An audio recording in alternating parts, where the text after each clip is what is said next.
جو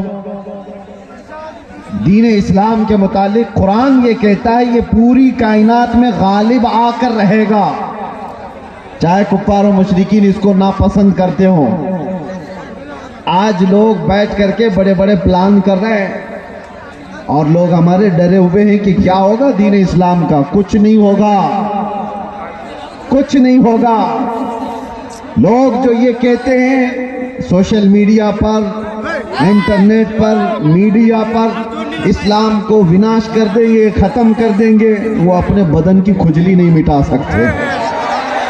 آپ کو میں یہ بات بتا دوں، 1400 سال سے یہ مسئلے چلے آ رہے ہیں۔ بڑے بڑے ابو جہل آ کر کے چلے گئے ہیں، بڑے بڑے ابو لہب آ کر چلے گئے، لیکن قرآن کا یہ وعدہ ہے یہ دین غالب آ کر رہے گا۔ اور رب تعالیٰ فرماتا یریدون لیطفئوا نور اللہ بافواہہم ویأبی اللہ الا ان یتم نورہ۔ لوگ اپنے منہ کے پھونکوں سے اللہ کے چراغ کو بجھانا چاہتے ہیں۔ یہ اللہ کا چراغ ہے، یہ تمہارے پھونکوں سے نہیں بجھایا جا سکتا۔ اور رب تعالیٰ فرماتا اللہ اپنے نور کو، اپنے چراغ کو مکمل کر کے رہے گا، مکمل کر کے رہے گا۔ آج یہاں پر حالات دیکھو، سیمانچل میں جب بھی آتا ہوں تو مجھے ایک چیز کا احساس ہوتا ہے، رہنے کے لیے چھپر کے گھر صحیح ڈھنگ کے نہیں ہوتے، لکڑی کے گھر ہوتے ہیں، باڑ میں جینے والے لوگ، لیکن جب عظمت رسالت کی بات آتی ہے تو ایسا شامیانہ باندھتے ہیں کہ لوگوں کی نگاہیں دنگ رہ جائے۔ یہ سارا نظام یہ غریبوں کا بنایا ہوا ہے۔ میں جس علاقے سے بھی گزرتے آیا، ابھی میں جس طرح سے گاڑی میں بیٹھ کر، ارے صحیح ڈھنگ کی سڑکیں نہیں، نیتاؤں نے تو سب کھا لیا ہے، سب کچھ کھا چکے ہیں اور کچھ نہ دیا سیمانچل کو۔ اس کے باوجود سیمانچل کی اس نوجوان طبقے کے پاس اگر کچھ بات باقی رہ گئی ہے تو وہ عشق رسول کی دولت باقی ہے۔ میں یہاں آنا ہی نہیں چاہتا تھا، کئی دنوں تک تاریخ کو میں بار بار ملتوی کرتا رہا۔ یہ کیسر صاحب رو دھو کر کے لے کر کے آئے، میں یہ سوچتا کس لیے جلسے کر رہے ہو، کس لیے پروگرام کر رہے ہو، بیانات تو آپ یوٹیوب سے سن ہی لیتے ہو۔ کہا نہیں، آپ چل کر کے دیکھیں ہمارے علاقے کے لوگ محبت مصطفیٰ صلی اللہ علیہ وسلم میں۔ میں نے کہا جنوری کی ٹھنڈیاں ہیں اور کون آئے گا اتنی ٹھنڈی راتوں میں؟ اندر آنے کے بعد پتہ چلا یہاں تو 50 ڈگری گرمی چل رہی ہے۔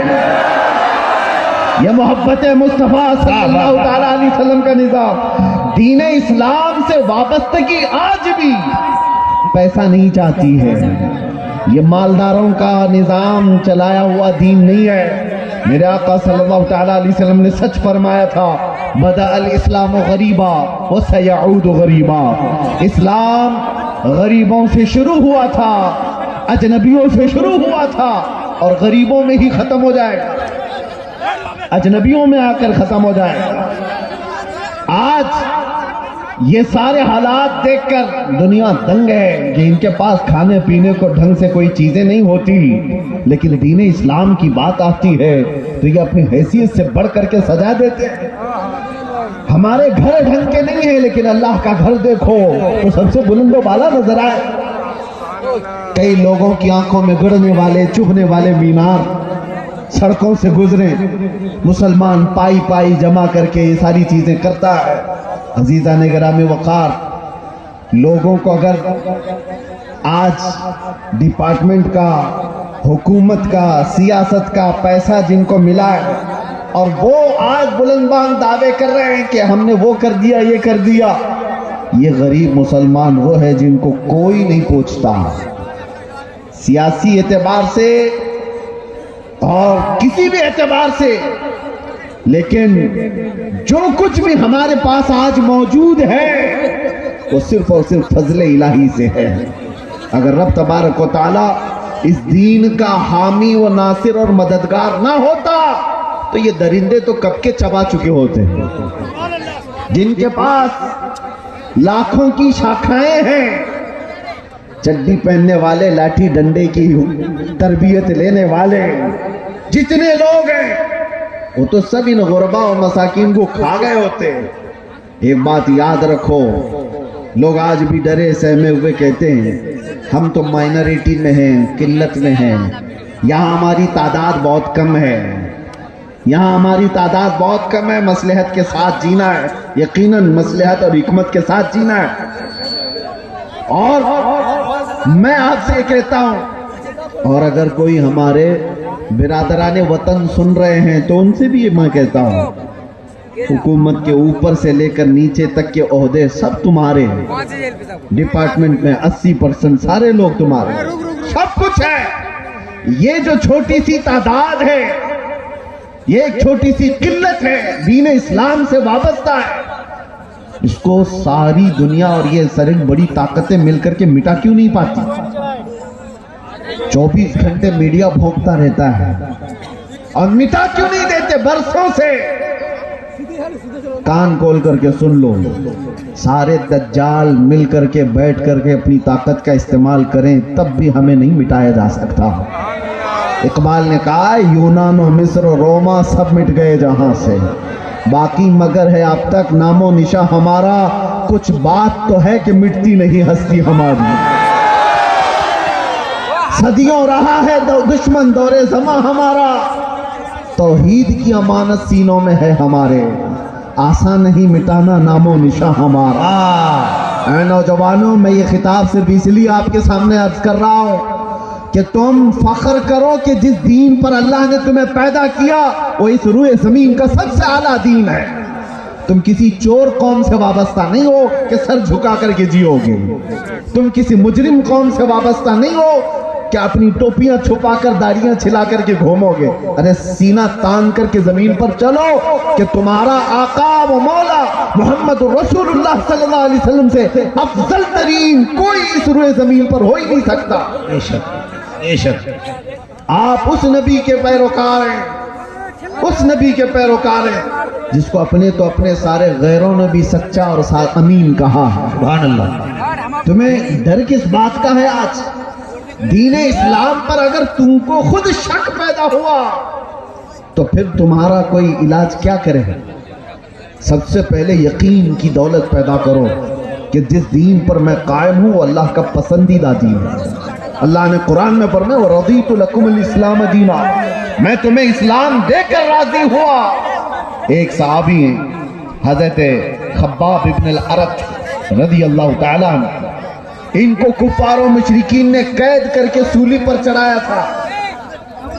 جانتے ہو ناخنوں کو پکڑ سے کھینچا اور اس کے بعد ان کے کان کاٹے، ناک کاٹے، ہونٹ کاٹے، آنکھوں میں گرم سلائیاں پھیری حضرت خبیب ابن عدی، اور اس کے بعد ان سے کہا کہ کیا ہی اچھا ہوتا تیری جگہ محمد ہوتے، پھانسی پر ان کو چڑھایا گیا ہوتا اور تو آرام کر رہا ہوتا۔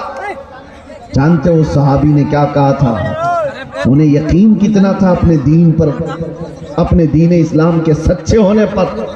انہوں نے پہلے تو یہ کہا ظالموں خبردار، تم رسول اللہ کو میری جگہ ہونے کی بات کر رہے ہو، قسم رب ذوالجلال کی میرے جسم کے 1000 ٹکڑے ہو جائیں میں گوارا کروں گا، میرے نبی پاک کے تلووں میں کانٹا بھی چبھے مجھے یہ برداشت نہیں ہے۔ اور دوسری بات، تم یہ سوچ رہے ہو کہ میں قتل ہو جا رہا ہوں، مر جاؤں گا، مجھے اس بات کا ذرا بھی ڈر نہیں، اس لیے کہ تم قتل کر کے جس جانب بھی مجھے پھینکو گے میں دین اسلام پر دنیا سے جا رہا ہوں۔ سبحان اللہ، سب سے بہترین دین پر میں مر رہا ہوں، یہ مجھے فخر ہے، مجھے گرو ہے۔ آج نوجوانوں کے اندر یہ فخر چاہیے ہمیں کہ تم دین اسلام سے وابستہ ہو۔ جب تمہارا یقین بڑھ جائے گا اللہ کی مدد آئے گی، تمہارا یقین بڑھ جائے کتے بھونکنا بھی بند کر دیں، آپ کا یقین پائے تکمیل تک پہنچے۔ اگر تسلسل تمہارے اندر ہے، ظلم یقین کے ساتھ جی رہے ہو، تو پھر ظاہر سی بات ہے لوگ تمہیں طرح طرح کے شوشے چھوڑ کر شک و شبہ میں پیدا کر دیں گے۔ آج جن حالات سے ہم دوچار ہیں، کیوں دین اسلام کی اس عظمت پر لوگ انگلیاں اٹھانے کی کوشش کر رہے ہیں؟ آپ کو اندازہ ہے تمہارا خود کا عمل ضروری ہے۔ آپ ابھی اب میں نعرہ لگاؤں اسلام زندہ باد تو سارے جوش سے لگائیں گے، اسلام زندہ باد، اسلام زندہ باد۔ بولو گے کہ نہیں بولو گے؟ اسلام سے محبت ہے، سڑکوں پر آؤ گے تو بڑے نعرے ہیں، جلوس میں جاؤ گے تو بھی نعرے ہیں اسلام زندہ باد، لیکن یہ اسلام زندہ باد شادیوں میں کہاں ہے؟ تمہارے گھر کی عورتوں میں کہاں ہے؟ واہ واہ واہ واہ، بیٹیوں پر اسلام کیوں نہیں نظر آتا؟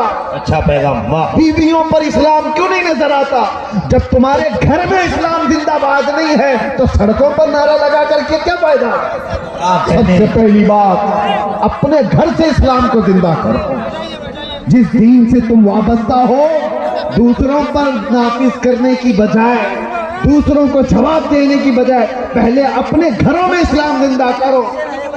آج تمہاری بیٹیاں اور تمہاری عورتیں اسلام کی پابند نہیں ہیں، بے پردہ باہر اٹھتی ہیں، تو ظاہر سی بات ہے جیسے تمہاری اس میں سٹھیایا ہوا بڈھا اگر ہماری بیٹی کے حجاب پر ہاتھ لگاتا ہے،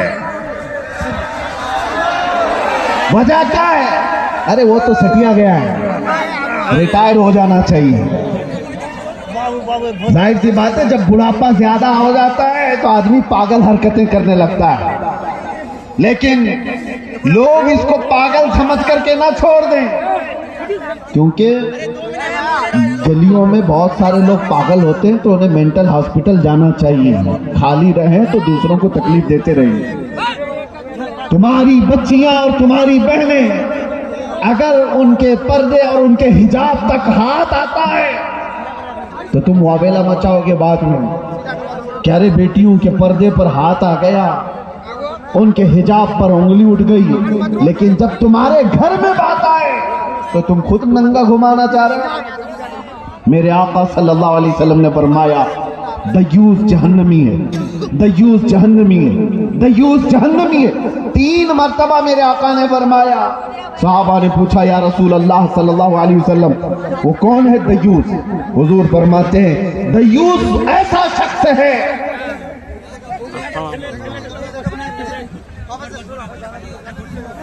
ماشاء دیوس ایسا شخص ہے جس کی بیوی بے پردہ باہر گھومتی ہو، اس مرد کے بارے میں حضور فرماتے ہیں وہ جہنم میں جائے گا۔ جس کی عورت بے پردہ آوارہ گھومتی ہو اس کا مرد جہنم میں جائے گا، تو پھر عورت کا عذاب کیا ہے؟ اس کا انجام کیا ہوگا؟ مسلمانوں، دین اسلام محفوظ تھا، محفوظ ہے اور محفوظ رہے گا، وہ ہمارے ذمے نہیں دیا گیا ہے، اللہ تعالیٰ اس کا حفاظت کرنے والا ہے۔ سبحان اللہ، صبح قیامت تک رب تبارک و تعالیٰ حافظ ہے، لیکن آپ کی ذمہ داری ہے کہ اس دین اسلام کو اگر سچا سمجھتے ہو تو سب سے پہلے اس پر عمل کر کے دکھاؤ۔ یا ایھا الذین آمنوا ادخلوا فی السلم کافہ، اللہ فرماتا ہے ایمان والو دین اسلام میں پورے کے پورے آ جاؤ، تمہارا چہرہ بتائے، تمہارا لباس بتائے۔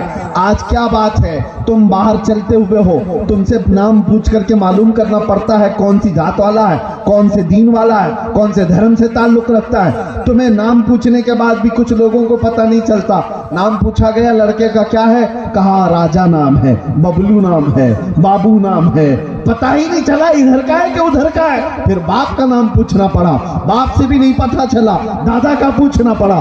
ارے تمہاری پہچان کے لیے اتنا لمبا شجرہ کیوں پوچھنا پڑے؟ تم اپنا حلیہ ایسا بناؤ کہ چلتے پھرتے لوگ دیکھ کر کہیں یہ مدینے والے کا عاشق دکھتا ہے، چلتے پھرتے تمہیں دنیا پہچان لے، اس کا نام پوچھنے کی ضرورت نہیں، اس کی شکل بتاتی ہے یہ مدینے کی گلیوں سے آیا ہوا۔ سبحان اللہ، نعرہ تکبیر، نعرہ رسالت۔ آج نوجوانوں کو شرم ہے، عار ہے، 5 گرام کی ٹوپی نہیں پہن سکتے، 5 کلو کی جینز پہن کر فخر کرتے ہیں، انہیں شرم ہے۔ کیوں؟ داڑھی جلدی سے نکال کر کے۔ ہمارے پاس ایک آٹو والے آئے تھے ممبئی میں، کہا کہ حضرت مصلحت ہے، حالات بہت خراب ہیں، میں صاف کر دیتا ہوں، لوگ پتہ نہیں کیا سمجھتے ہیں۔ میں نے کہا ٹھیک ہے، اس کے بعد گارنٹی ہے تمہیں، لکھ کر کے دے سکتے ہو، داڑھی نکال کر گٹر میں ڈالنے کے بعد 100 سال زندہ رہو گے۔ انہوں نے کہا نہیں، اس کی تو کوئی گارنٹی کوئی نہیں دے سکتا۔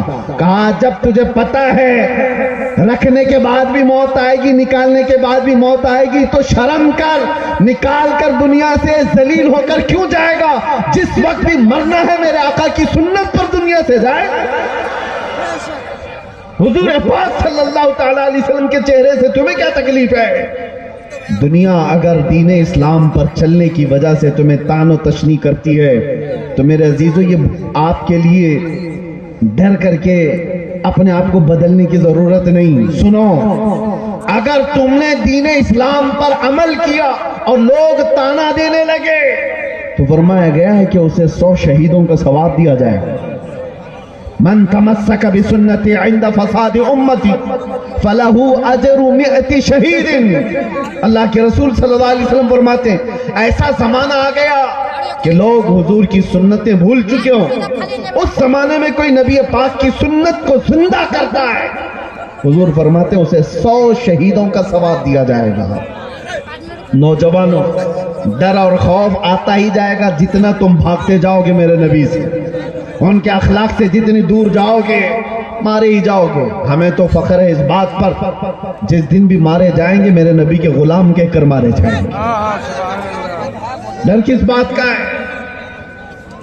اور اسی لیے آپ سب کو اس بات کی تیاری میں رہنا چاہیے کہ دنیا سے جانے کا وقت آئے تو ذلیلوں میں نہ اٹھایا جائے۔ اللہ اللہ، ایسی حالت نہ رہے کہ لوگ جنازہ پکڑنے میں بھی شرم محسوس کریں۔ ایسی اپنی حالت بنا کر کے رکھو کہ آخری وقت آئے تو لوگ دیکھنے کو ترس جائیں۔ موت اس کی جس کا کرے زمانہ افسوس، یوں تو یہاں آئے ہیں سبھی مرنے کے لیے۔ توجہ چاہتا ہوں اے نوجوانوں، مصطفیٰ کریم صلی اللہ تعالیٰ علیہ وسلم سے جتنی وفا کرو گے اتنی عزت کے ساتھ اللہ تعالیٰ زندگی عطا کرتا ہے، اتنی زیادہ عزت کے ساتھ زندگیاں ملتی ہیں۔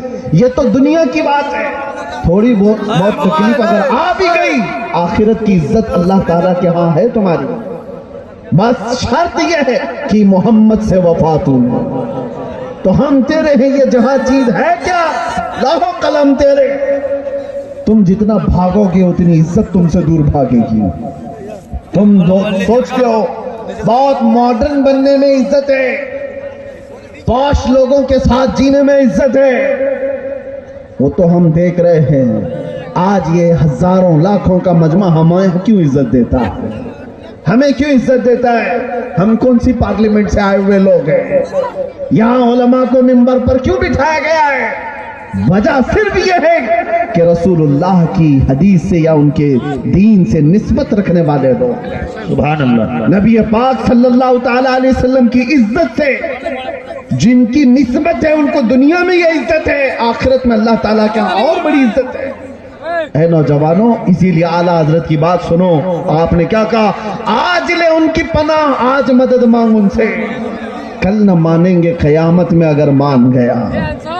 دین اسلام کی سچائی تمہارے رگ رگ میں بس جائے۔ قرآن سچا ہے یا نہیں؟ تمہارا یقین ہے قرآن سچا ہے یا نہیں؟ تمہارا دین سچا ہے یا نہیں؟ تمہارا نبی سچا ہے یا نہیں؟ تمہارا خدا سچا ہے یا نہیں؟ جب یہ ساری چیزیں سچی ہیں تو میرے عزیزو تم جھوٹے کیسے ہو سکتے ہو؟ تمہارا سب کچھ سچا ہے تو تم جھوٹے کیسے ہو سکتے ہو؟ تمہارے اخلاق سب سے اعلیٰ ہونی چاہیے۔ دنیا آج جو منہ پھیری ہوئی ہے ہماری طرف سے وہ ہمارے چند اوباشوں کو دیکھ کر، ورنہ آج بھی میرے عزیزو میرے مصطفیٰ کے اخلاق پر آ جاؤ، دنیا اپنے آنکھوں پر بٹھا رکھے گی۔ علاقے کے علاقے انتظار میں ہیں محمد عربی کا غلام آئے، لوگ ایسے مل جائیں جو ہمیں محبتوں سے بھر دیں۔ میں اپنوں کی بات نہیں کر رہا ہوں، غیروں کی بھی بات کر رہا ہوں۔ جو غیر مسلم ہیں وہ بھی اس انتظار میں ہیں کہ سچا کوئی غلام رسول تو آئے جس کے آتے ہی اللہ برکتیں اور رحمتیں عام کر دے۔ لیکن آپ میں سے اٹھتا کون ہے؟ یہاں ہر کوئی یہ چاہتا ہے پڑوس کے گھر میں حسین پیدا ہونا چاہیے، میرے گھر میں نہیں۔ کربلا جانے والا حسین وہ پڑوسی کے گھر میں ہونا چاہیے، ہمارے گھر میں نہیں۔ آج قربانیوں کی بھی جب ضرورت پیش آئے، علماء بھی یہاں موجود ہیں، سب سے میں کہتا ہوں حالات ایسے آ گئے ہیں کہ قوم بزدل ہوتی جا رہی ہے، انہیں پاورفل رکھنے کے لیے، انہیں اپنے دین اسلام پر مضبوط رکھنے کے لیے علماء کو نڈر ہونا بہت ضروری ہے۔